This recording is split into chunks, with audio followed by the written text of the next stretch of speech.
Magandang ang boses ng damdamin, tulong at kalingap ang laging unahin. Hello everyone, welcome back again to my channel.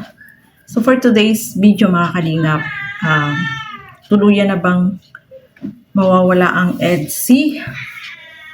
Ano kaya ang mangyayari?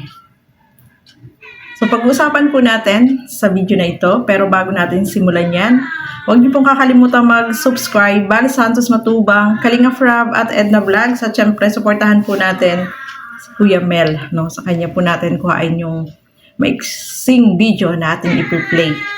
So etong mga kasukay mga kalingap, pag-usapan po natin sa video na ito. Tara, panoorin po natin. Ito ang nagtulak sa inyo. Bakit nakapaglabas po kayo ng ganung mistake? Ay, unang-una po sa lahat, pasensya na po. Humihingi po ako ng pasensya po kung ano man po ang nagawa ko kasi sa totoo lang po, para bilang magulang, bilang isang ina po, parang masakit po talaga sa loob mo pag yung anak mo na nariringgan mo na mga masasakit po na salita, lalo-lalo na po nasa iba.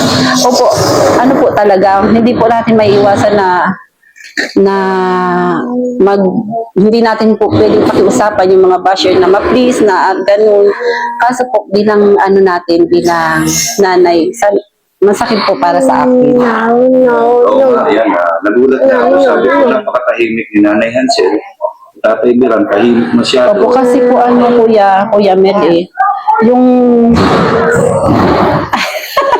ayun, yung yung makita mo yung anak mo na naghihirap talaga po. Totoo lang po, sa totoo lang po, yung makita mo yung anak mo na minsan nandiyan lang sa gilid, umiiyak, tumutuloy ko. Kasi mahal naman ko yung anak ko Siyempre, mother's no special. Kasi kahit hindi po yan hanggang sa mapagsalita, hindi po siya matipon yung mama, ganito. Kaya ako, pinapakiramdaman ko lang yung anak ko, Kuya Meli, kasi alam ko magulang tayo, kahit hindi yan nagsasalita sa akin na nasasaktan. Kahit hindi yan na nasasaktan, syempre po. Nararamdaman ko yun kasi bilang ina. Tapos nakikita mo siya sa gilid, biglang tutulo na yung luha niya. Kaya yun po, parang hindi ko na po nakayanan na mag-comment sa mga masasama kong gano'n. Pasensya na po kayo kung nakapag-ano ako ng gano'n kasi magulang lang po Wala ako. po kayong dapat ipagpasensya. Alam niyo kung bakit? Dahil yan po ay karapatan ng ina sa kanyang anak. Opo, kasi ako po na ito, siguro po hindi nila mahal ang kanilang mga anak. kasi Bakit nakakapagsalita sila ng Opo. Tsaka magulang po tayo, hindi po natin kaya na nakikita na nasasaktan yung anak natin sa ganyan na bagay. Kaya nga, So kay mga kalingap, narinig natin itong si Nanay Hansel, no? Na hindi na niya natiis, kaya siya nakapag-comment dun sa kanyang naririnig at nababasa, no? Natural lang po sa isang nanay, kung nanay tayo, ganun talaga yung mararamdaman natin. Siyempre, makita mo yung anak mo na nandiyan sa isang tabi na bigla na lang lumuluha, umiiyak, yun ang sabi ng mama ni Beyonce, no? Siyempre, nanay siya, ramdam niya kung ano yung nararamdaman ng anak niya. Talagang masakit yun para sa kanya. Kasi wala namang ginawang masama si Beyonce para ibas, para pagsabihan ng hindi magaganda, no mga kalingap. Sample na lang natin, di ba nanonood tayo ng isang teleserye o Korean drama. Kahit nanonood lang tayo at nakikita natin na nasasaktan yung isang pinapanood natin, nadadala tayo, nasasaktan din tayo. Yung emotion natin ay talagang hindi natin mapigilan. Kasi nga, ganun din yung nararamdaman ng nanay ni Beyonce, no mga kalingap, na talagang masakit sa kanya, na ganun yung naririnig niya na hindi magaganda, na wala namang ginawa yung kanyang anak. Na nga ako kay Nanay Hansel, kasi naghingi pa siya ng pasensya, no? Napakabait talaga, no, mga kalingap. Kasi siya pa yung naghingi ng pasensya na nakapagsalita daw siya ng ganyan. Para sa akin, hindi siya dapat mag-sorry. Ang mag-sorry sa kanya, yung mga basher na kung ano-ano yung mga sinasabi dito kay Beyonce, no, mga kalingap. Kaya nakikita niya si Beyonce na hindi naman yan magsasalita, hindi naman yan magsasabi, pero nanay tayo at nararamdaman natin kung ano yung nararamdaman ng anak natin. Kaya natural lang po na hindi makatiis yung mama ni Beyonce na makapag-comment kapag ganyan yung mababasa niya, makikita niya.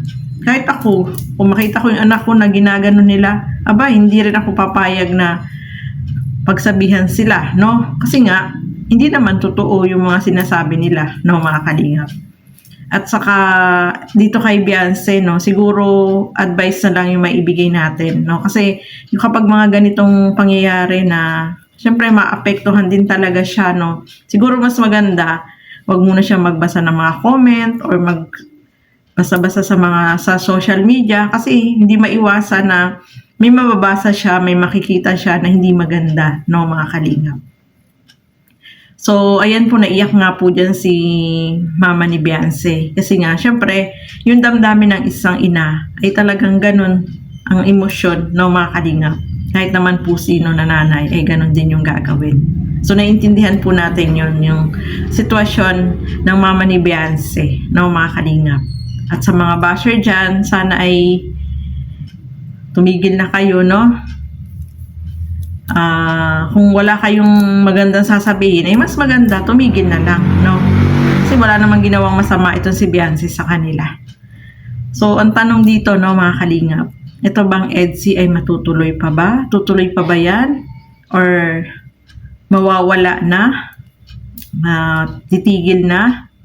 So, hindi po natin alam, no, mga kalingap. Nagbe-base lang tayo sa mga video na ating napapanood. Doon tayo nakapagbigay ng opinion natin, no?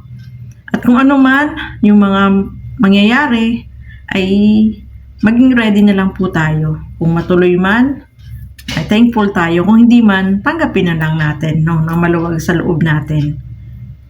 Na may mga pangyayari na hindi natin mapipigil at hindi natin makokontrol, no, mga kalingap. Kung may iba pang dahilan, ay time will come, no, mga kalingap. So, ayan po, no, maraming salamat po sa inyong walang sawang panonood at pagsuporta dito sa aking mga ginagawang reaction video. Supportahan po natin si Kuya Mel, sa kanya po nagmula itong video na ating ipinlay. At syempre, yung mga kalingap charity vlogger, support din po natin at mga kalingap reactor. Ang inyong lingkod, Gandang Emmy. Sa mga hindi pa po nakapag-subscribe, please subscribe and please hit the notification bell para lagi po kayong updated sa aking mga ina-upload na mga reaction video. So hanggang dito na lamang po muna. Thank you and God bless sa atin lahat. Bye-bye po!